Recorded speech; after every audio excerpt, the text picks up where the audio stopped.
আপনার অধীনে যিনি কর্মরত ছিলেন সাবেক পুলিশ প্রধান চৌধুরী আব্দুল্লাহ আল মামুন, তিনি রাজসাক্ষী হওয়ার সুবাদে তাকে মাত্র 5 বছরের কারাবাসের দণ্ড দেওয়া হয়েছে। আপনি বিষয়টা কি বলবেন? মানে এই যে তিনি রাজসাক্ষী হয়ে গেলেন এবং তার বয়ানের ভিত্তিতেই কিন্তু এই জাজমেন্টটা হয়েছে। আমরা লাইভ শুনেছি যে তিনি বলেছেন যে আপনার বাড়িতে রোজ রাতে কোর কমিটির মিটিং হতো এবং সেখানে প্রধানমন্ত্রী শেখ হাসিনার নির্দেশ আসতো এবং সেখান থেকেই সেই নির্দেশের প্রেক্ষিতেই পুলিশ প্রশাসনকে বলা হয়েছিল ড্রোন দিয়ে আন্দোলনকারীদের খুঁজে বার করা, হেলিকপ্টার থেকে গুলি নিক্ষেপ করা এবং মারণাস্ত্র ব্যবহার করা।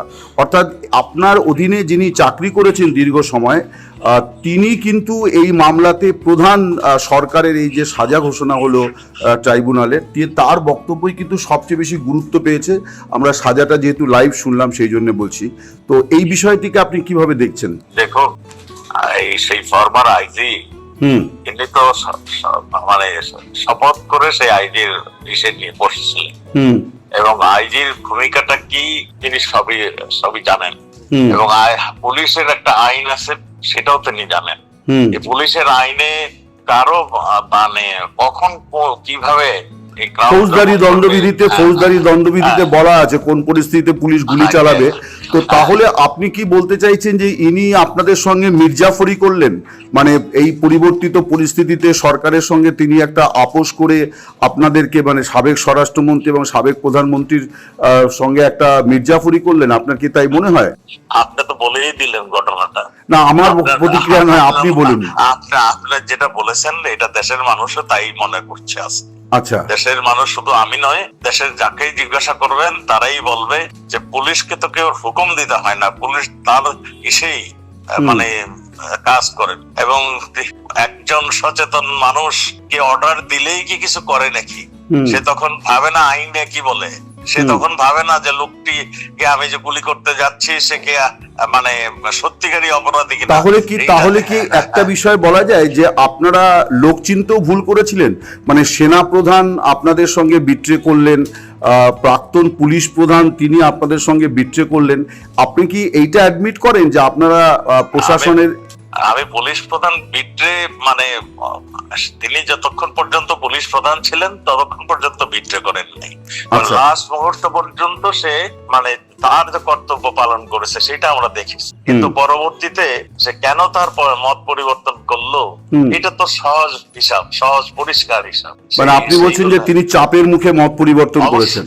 অবশ্যই আমরা সেটাই মনে করি। নমস্কার, আমাদের সঙ্গে এই মুহূর্তে টেলিফোনে সংযুক্ত আছেন বাংলাদেশ আওয়ামী লীগের প্রবীণ নেতা এবং বাংলাদেশের সাবেক স্বরাষ্ট্রমন্ত্রী আসাদুজ্জামান খান কামাল, যাকে একটু আগেই মানে বাংলাদেশের একটি আদালত, বাংলাদেশ আন্তর্জাতিক অপরাধ ট্রাইব্যুনাল, যাকে মানবতা বিরোধী অপরাধের বিচারে তাকে মানে মৃত্যুদণ্ড দিয়েছে, তার সঙ্গে তার নেত্রী শেখ হাসিনাকেও মৃত্যুদণ্ড দিয়েছে। আমরা মিস্টার কামালের সঙ্গে অতীত এই বিষয়ে কথা বলেছিলাম, এখন আবার আমরা তার প্রতিক্রিয়া চাই। মিস্টার কামাল, আপনাকে স্বাগত জানাই। খুব খারাপ লাগছে এরকম একটা মুহূর্তে আপনার সঙ্গে আপনার প্রতিক্রিয়া চাইতে, কিন্তু এটা আমাদের মিডিয়ার কিছু উপায় নেই। আপনি আশা করি সেটা কনসিডার করবেন। আপনি যদি আপনার প্রাথমিক প্রতিক্রিয়া বলেন।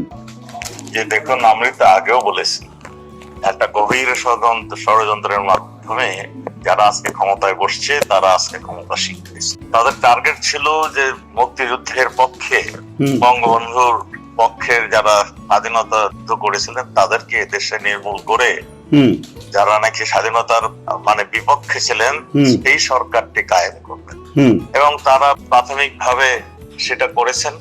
এবং এখন যেটা করছেন যে আওয়ামী লীগের সব নেতা কর্মীদের বাড়ি ঘর লুট করে তাদের দেশ ছাড়া করেছেন। এখন তারা যেন পার্মানেন্টলি আর দেশে না যেতে পারেন এবং সেই জন্য এই রায়গুলো দিচ্ছে একের পর এক। শুধু আমাদের মানে মাননীয় প্রধানমন্ত্রী কিংবা আমি স্বরাষ্ট্রমন্ত্রী হিসেবে যে রায় দিয়েছেন তা নয়, সবারই এইরকমই একটা কিছু শোনাবে, এটা আমাদের আগে থেকে ধারণা রয়েছে যে এইগুলো করবে। কিন্তু এই রায় দেশের জনগণ মেনে নেবে না এবং 75-এও এই ধরনের যে ঘটনাটা ঘটেছিল বঙ্গবন্ধুর শাহাদাত বরণের পরে মানে দেশের মানুষ সহ্য করেছিল 1 বছর 2 বছর, তারপরে সবাই কিন্তু ঘুরে দাঁড়িয়ে এই খুনিদের বিভিন্ন জায়গা থেকে ধরে এনে তাদের বিচার করা হয়েছিল। আপনার অধীনে যিনি কর্মরত ছিলেন সাবেক পুলিশ প্রধান চৌধুরী আব্দুল্লাহ আল মামুন, তিনি রাজসাক্ষী হওয়ার সুবাদে তাকে মাত্র 5 বছরের কারাবাসের দণ্ড দেওয়া হয়েছে। আপনি বিষয়টা কি বলবেন? মানে এই যে তিনি রাজসাক্ষী হয়ে গেলেন এবং তার বয়ানের ভিত্তিতেই কিন্তু এই জাজমেন্টটা হয়েছে। আমরা লাইভ শুনেছি যে তিনি বলেছেন যে আপনার বাড়িতে রোজ রাতে কোর কমিটির মিটিং হতো এবং সেখানে প্রধানমন্ত্রী শেখ হাসিনার নির্দেশ আসতো এবং সেখান থেকেই সেই নির্দেশের প্রেক্ষিতেই পুলিশ প্রশাসনকে বলা হয়েছিল ড্রোন দিয়ে আন্দোলনকারীদের খুঁজে বার করা, হেলিকপ্টার থেকে গুলি নিক্ষেপ করা এবং মারণাস্ত্র ব্যবহার করা। অর্থাৎ আপনার অধীনে যিনি চাকরি করেছেন দীর্ঘ সময়, তিনি কিন্তু এই মামলাতে প্রধান সরকারের এই যে সাজা ঘোষণা হলো ট্রাইব্যুনালের, তার বক্তব্যই কিন্তু সবচেয়ে বেশি গুরুত্ব পেয়েছে। আমরা সাজাটা যেহেতু লাইভ শুনলাম সেই জন্য বলছি। তো এই বিষয়টিকে আপনি কিভাবে দেখছেন? দেখো, এই সেই ফরমার আইজি তিনি তো মানে শপথ করে সেই আইজির বিষয় নিয়ে বসেছিলেন এবং আইজির ভূমিকাটা কি তিনি সবই জানেন এবং পুলিশের একটা আইন আছে সেটাও তিনি জানেন। পুলিশের আইনে কারো মানে কখন কিভাবে ফৌজদারি দণ্ডবিধিতে বলা আছে কোন পরিস্থিতিতে পুলিশ গুলি চালাবে।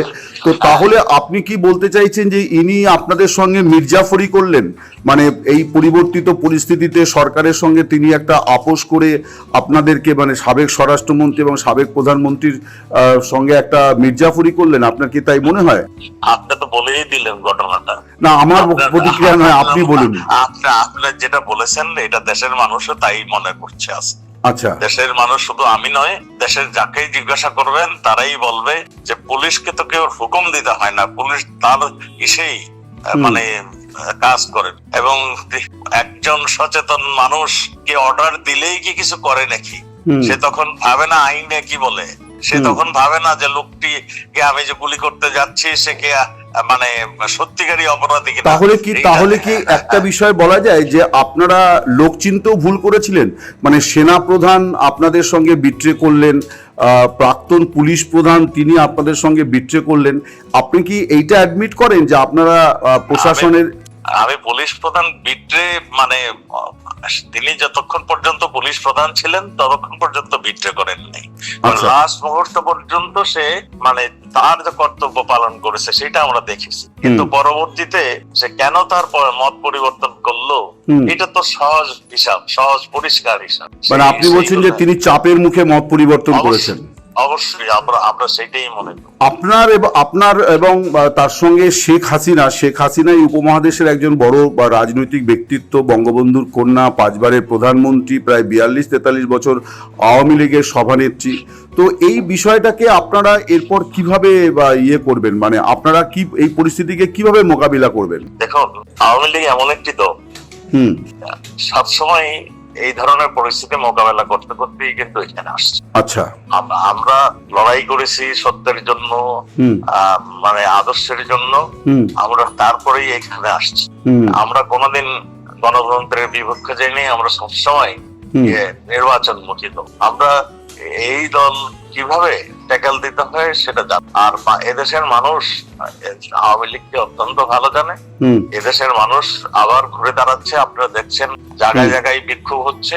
এই বিক্ষোভটা আরো বাড়বে এবং এই খুব শীঘ্রই এটার একটা জোরালো প্রতিবাদ হবে এবং এই দেশের মানুষ এটাকে কিছুতেই মেনে নেবে না, এটা আমার বিশ্বাস। আপনারাও সেটা দেখবেন। আপনাকে অনেক অনেক ধন্যবাদ। এইরকম একটা মানে অস্থির, গুরুতর এবং ব্যক্তিগত জীবনে এরকম একটা বিপর্যয়কর পরিস্থিতিতেও আপনাকে যেভাবে বিরক্ত করলাম, এটা সাংবাদিকদের এই অপ্রিয় কাজটা করতেই হয়। আশা করি আপনি মার্জনা করবেন। আপনি ভালো থাকুন, বাংলাদেশের মঙ্গল হোক। নমস্কার।